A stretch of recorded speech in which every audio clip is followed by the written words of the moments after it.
Ah, vous êtes contre le pass vaccinal, pourquoi? Disons, pour être tout à fait, clair, que je trouvais inutile de transformer le pass sanitaire en pass vaccinal. Je trouve que le pass vaccinal n'apportait rien par rapport au pass sanitaire, sauf des ennuis, et puis ça brouille le message, voilà. Il entrera peut-être en activité autour du 20, on n'a pas encore la date, exacte. Est-ce que ça arrive trop tard? La vague, enfin oui, la grande partie de la vague, enfin non, pour l'instant, la vague Omicron, c'est vrai que je pense qu'on a atteint le pic, en tout cas en Île-de-France. On verra en province, c'est un peu décalé. Le problème, c'est qu'on ne sait pas ce qu'il y a après le pic. Est-ce que ça va redescendre à la vallée ou est-ce que ça va rester sur un plateau? Ça, on ne sait pas encore très bien.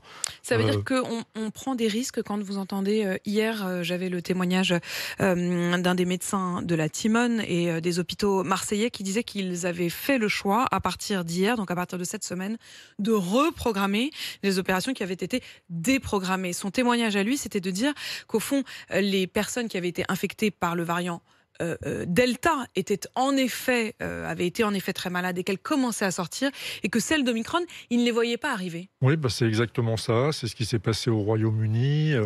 C'est ce qu'on voit probablement, c'est-à-dire que c'est Delta qui faisait rentrer en réanimation, pas Omicron.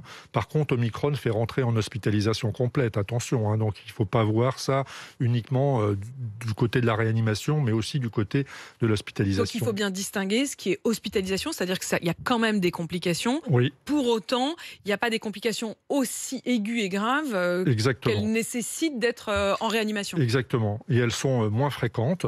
C'est peut-être dû d'ailleurs à la large couverture vaccinale, mais elles sont moins fréquentes. Le problème, c'est que les personnes infectées par l'Omicron sont tellement nombreuses que forcément, même si c'est moins nombreux, le nombre absolu finalement reste élevé. Est-ce qu'il faut continuer à tester?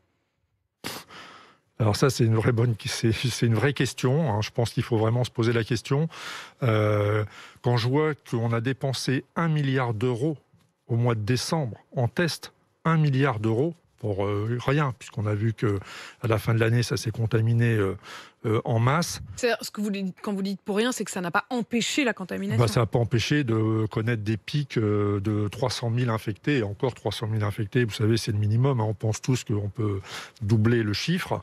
Donc ça n'a pas empêché des centaines de milliers de personnes d'être infectées, de se faire tester au mois de décembre. Ça n'a pas Et servi pour à les grand-chose, fêtes, ça a ça a servi à rien. servi. Enfin, ça a peut-être servi, mais enfin, en tout cas, si vous voulez, le résultat n'est pas à la hauteur. Et on a dépensé 1 milliard d'euros.